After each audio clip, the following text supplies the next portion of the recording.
Magandang hapon! Kumusta po? Narito po ulit ang update natin para sa lagay ng ating panahon ngayong hapon po ng November 14, 2023 na kung saan sa ngayon po ay nananatili na malakas pa rin ang hanging amihan na umiihip po dito sa ating bansa gaya po ninyong nakikita at patuloy rin po ang paglakas ng mga sama ng panahon na ating pong binabantayan sa labas po ng ating PAR na posible po na maging magsasani po ang may ito sa susunod na 2 hanggang 3 araw at maging bagyo na papasok na po sa ating PAR this weekend at tatawagin na po yan sa local name na Bagyong Kabayan na nananatili pa rin po na banta sa ating bansa gaya po ng inyong nakikita at ito nga pinapakita ng forecast model natin pong ginagamit hanggang po sa susunod na 2 linggo.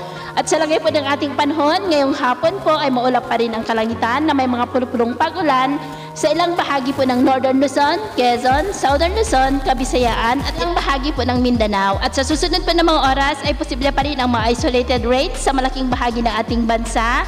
Kaya mag-ingat po tayo sa mga banta pa rin ng mga pagbaha at pagguho ng lupa. At sa atin naman pong mga baybayin dahil po sa malakas na bugso ng hanging amihan ay iwasan na po muna natin ang papalaot dito po sa buong seaboard ng Luzon maging po sa may seaboard ng Eastern Visayas dahil ang mga alon po dyan ay posibleng aabot hanggang po sa 2 to 4 meters height. Iwasan na po muna natin ang papalaot sa mga may kulay pula para po mas makaiwas sa mga sakunang pangkaragatan.